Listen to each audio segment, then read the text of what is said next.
I am the RV Dummy, and this episode is for you. That's right, I'm going to be answering your questions today. Thanks for coming. Thanks for joining me here. I am Dr. Dave, also known as the RV Dummy. I've got a great show for you today. I think it's the first time I've ever done this.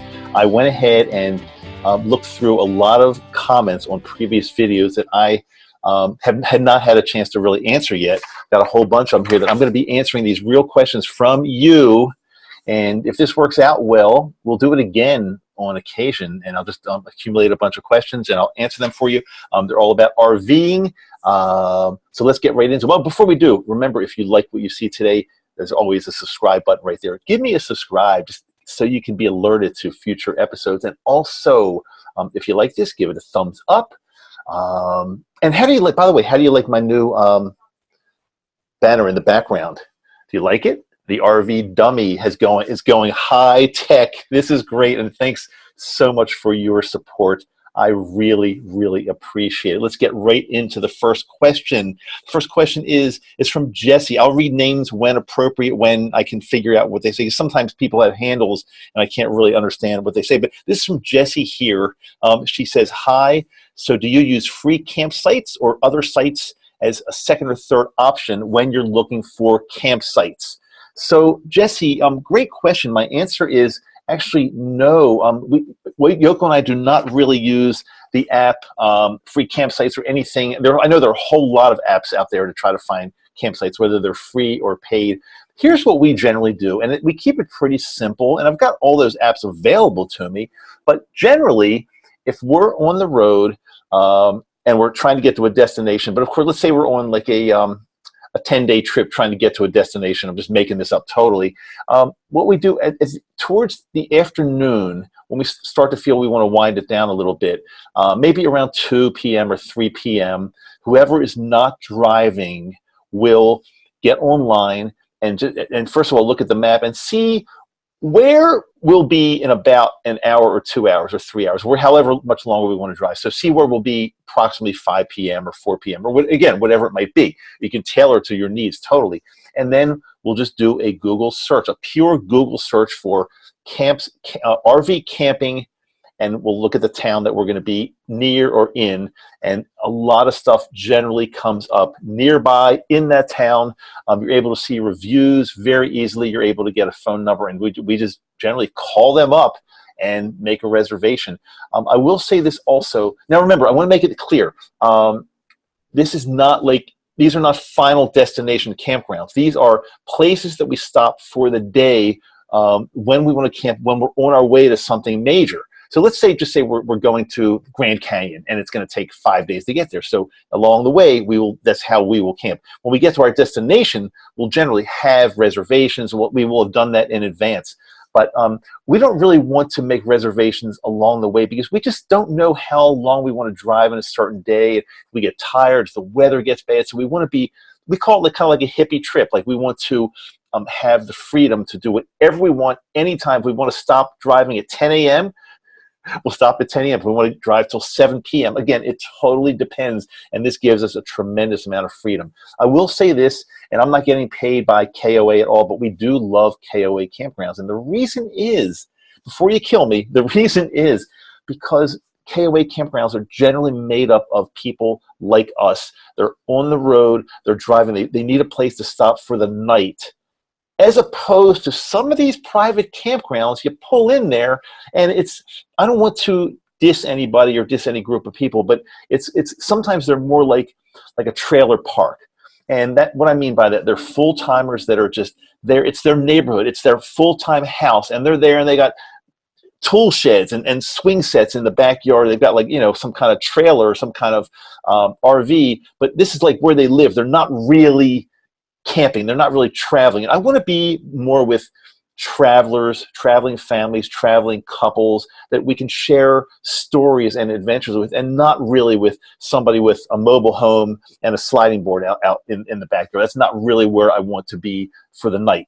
So that's why we love KOAs. People are generally they're mostly along the interstate highways, and you pull in, and sometimes you can meet other people, and that's what we do. Hopefully that helps. Jesse, thanks so much for your question. This one is from Real World Gun Info. He or she says, As for not setting up, now this was in response to a video I did that was 10 things, I think 10 tips that you should do when you're camping at a campground, something like that. And one of the things I said is, like, be considerate.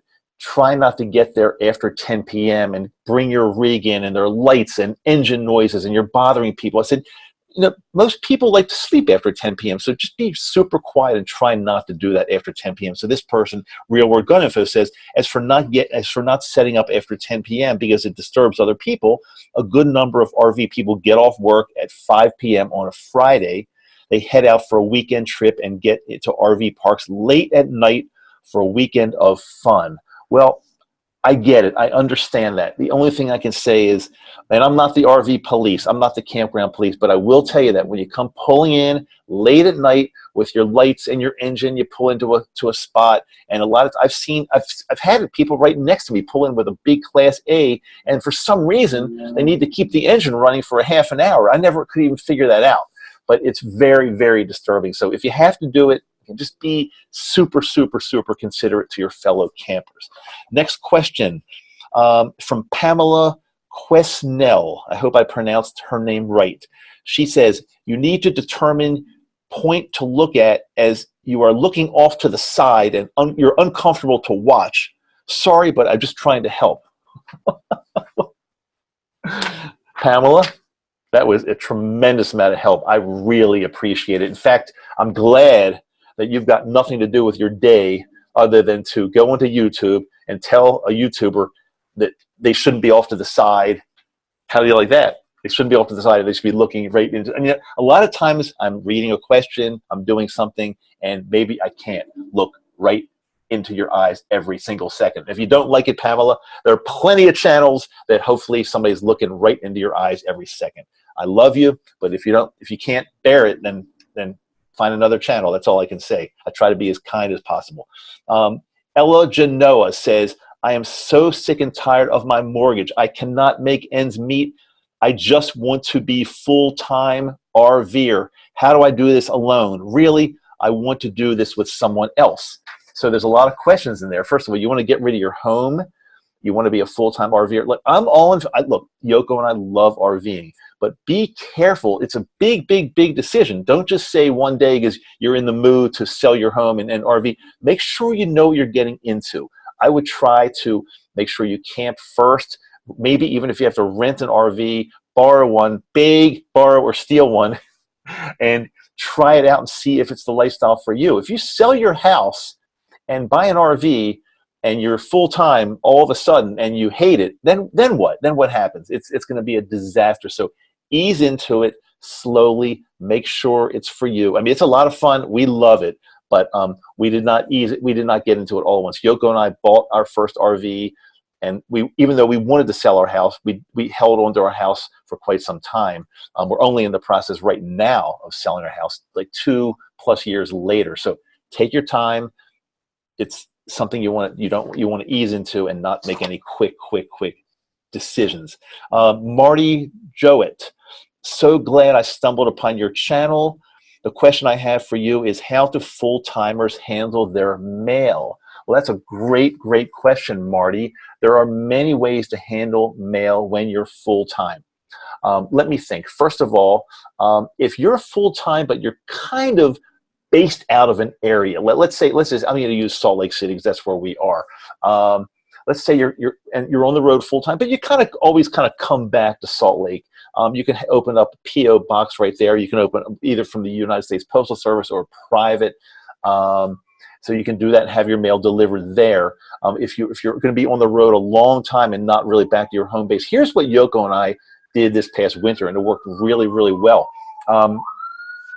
We were in Utah all winter at our house, but we still were getting our mail. We haven't forwarded our mail yet, so we were still getting our mail back in Maryland. We have a woman that comes over to our Maryland house, and she cleans and waters the plants and just makes sure everything is right in the house when we're not there. Well, she also brings the mail in. So every single day, or if she actually probably did this every other day, she would get the mail from the mailbox, lay it all out on the kitchen counter, and take pictures of every single thing that came. She would text them to me and to Yoko. Yoko and I, now, of course, 90% of the mail we all get is junk mail. We just don't need it. And we can sniff out junk mail. I can sniff it out better than the best of them. So she would text us pictures of every envelope. I would go back, or Yoko would go back and circle. We'd go in and edit, and it's very easy to do. Circle the ones we want her to hold for us, and recycle everything else. Now, what we also did, we gave her a whole bunch of pre-addressed big envelopes with like United States Postal Service priority mail, all addressed, all stamped, ready to go. And if there was ever anything that I needed right away, like it couldn't wait, I would have her instruct her to put it in the large envelope. We wait for like a few to accumulate, because it's not worth it to send one thing out. So we would wait, and then as we accumulated a few, we would tell, her name is Sulma, we tell Sulma to drop it, go ahead and let's put it in the mail. It would get to us literally in Utah in 2 days, so we'd have anything we wanted. Another way to do it is to, you can sign up with the USPS online to have a scan of all of your mail that's coming every single day. I do this. It's simple. It's free. So you can just go into the United States Postal Service website, USPS. I'm not sure of the USPS.gov. I'm not really sure, but you can find it very easily.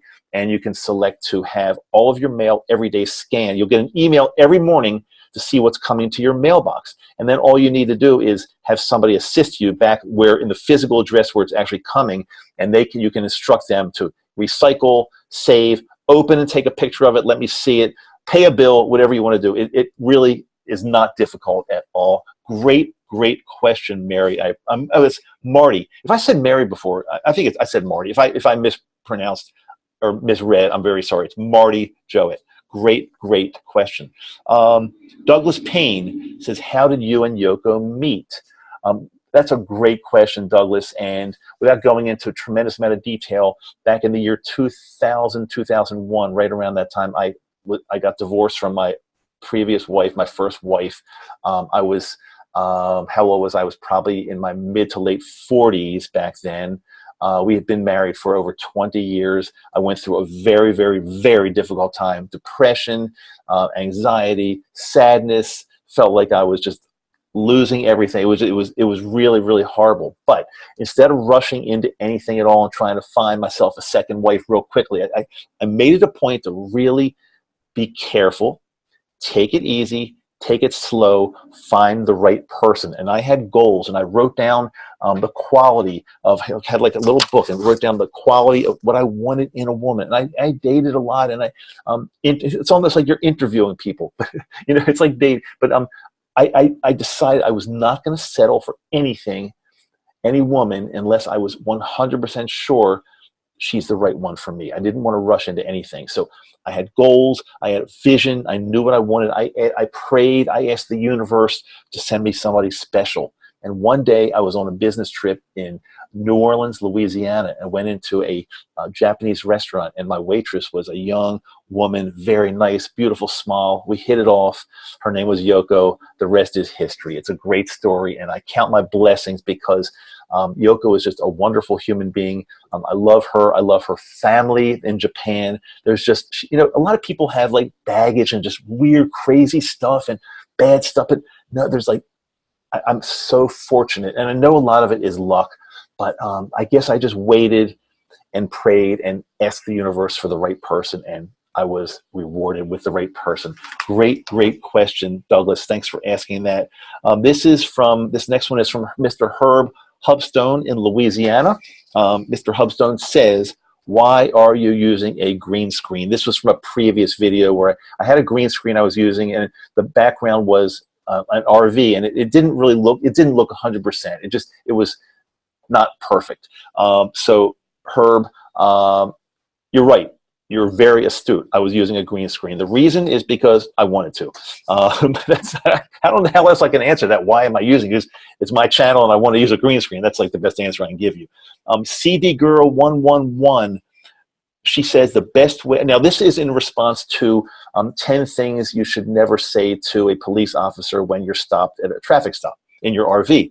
So she says, CD Girl 111 says, best way to handle a traffic stop is to be white. I don't know. I know there's a lot of a lot of racism and crazy stuff out there. And I know the world is, especially the U.S., it's a tough place. I realize that, but I'm not so convinced that's true. I think the best way, in my opinion, I know I'm white, and maybe people say that I'm privileged and I have advantages over other people. I don't know if that's true. It may be true, but I still say the best way to handle a traffic stop is to be respectful. Be respectful, no matter what color you are, no matter what color, no matter what gender, no matter what your sexual preferences, no matter what, be respectful, and generally you'll be okay. I really do believe that. SW737 says, Dave, where is Yoko from? Can you all guess that? Do you know where Yoko is from? You know, remember Yoko Ono that was married to John Lennon before he was killed in 1980, I believe it was, December of 1980. One of the worst days of my life, finding out that John Lennon was killed. Yoko is from Japan, and her family still lives there. We go back there. She goes back a lot. I go back with her at least once every couple of years, but maybe once every year. I love Japan. It's a wonderful, wonderful country. We've gone there to visit family. We've gone there to visit friends. We've gone there to ski. It is just a beautiful, beautiful country. And yes, I am trying my best to learn more Japanese. Bird10498 says, so great to have Yoko speaking up in the video. Can't get enough of her. She's a star. You know, you're right. She's just a star in her own way, because she's so cool and so modest and so regular. She's a regular, great person. Love these videos. Are you a real doctor? You must be an orthopedic surgeon to be able to afford all of this glorious travel. Hard work pays off. Beautiful wife, nice life. Bird, thank you so much for saying that. First of all, I am a real doctor. Yes, I am. I wouldn't call myself Dr. Dave if I was not really a doctor. I am a dentist by profession. I went to dental school between 1976 and 1980, graduated, did a residency, associateships, had my own practiced dentistry for 13 years. After that, started another business, and I still have this business. It's called the Maddow Center. You can Google it, the Maddow Center for Dental Practice Success. We help dentists in their practices through coaching and consulting. That's my day gig. This is my fun gig, the RV dummy. This is like the most fun thing ever. But I still do work, even though I am 64 years old. I just turned 64. I am not retired. I'm able to travel because I grew this business the way I wanted to grow it, and I'm able to do as much or as little work as I want to, and I can do it because I have a whole team and a whole office that they're doing things when I'm not even there. And I'm able to work as long as I have my laptop, my cell phone, my earbuds, whatever I have, I'm able to work from wherever I am in the world. So you're right, I am very fortunate. But I designed my life like this. It just didn't happen by chance.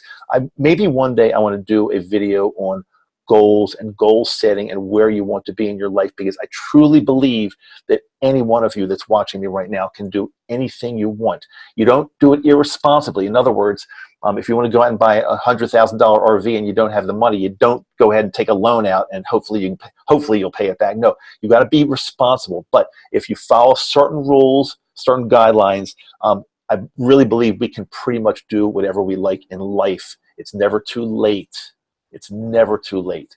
But thanks. That's a great question. Thank you so much, Bird, for that. My last question right here is from EMAC Computer. He said, he or she, I'm not sure he or she says, hey, Dr. Dave, do me a favor, bro, and stop calling yourself the RV dummy, because I think you are a very smart and wise dude. I love being called dude. I am a dude, I guess. I always learn something, and you give me new things to think about whenever I watch your show. Thanks and peace to you and Yoko. This is from, Daniel in Long Beach, California. Daniel, thank you so much. That was a perfect question to end this show, this episode, because that was really kind. And all of you that wrote in as comments in the past week or two, and I was able to get to your questions finally. I'm glad to be able to do this in a video. So keep the questions coming, keep the comments coming. I will do my absolute best to tag a good question and make sure next time I do a show, I can't get everybody's, and I really apologize in advance, but I'll try to get as many as I can. Let me know if you like this format. I had fun doing it. It's totally non-scripted. Not that any of my shows are scripted, but it's totally because I'm just reading questions. I didn't read through them ahead of time and how am I going to answer that? No, I just read through them and off, kind of from my brain. The RV dummy knows some things, only a few things, but he knows some. Is there anything else I wanted to say before I leave you? I don't think so. Although, if you are not a regular subscriber, if you hit the button to subscribe, make sure your notifications are turned on. So anytime I have a new video or a new comment that comes out, a new post, you'll see it. Give me a like, refer anybody, any like-minded individual. And by the way, I have a newsletter that comes out once every 2 weeks. Let me see if I can put the link down below in the comment section. If I'd love to have you subscribe. I never spam you. I never sell your name. I never do, other than the newsletter, you're not going to get anything else. So don't worry. It's totally safe. I'll see if I can go ahead and put a link in the comments. I'll try to make it the first one, obviously, so it's very easy to get to. I think that's all I have to say today. I think it is. I don't think I'm missing anything. If I forget, then I'm sorry. I'll catch it on the next video. But this has been fun. Thank you so much for being part of this, the RV Dummy community. Really love you guys. It's really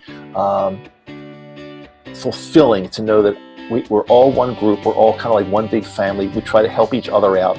We weed out the trolls. We don't have time for trolls. Just a good group of positive thinking people. Love you. See you later. Bye.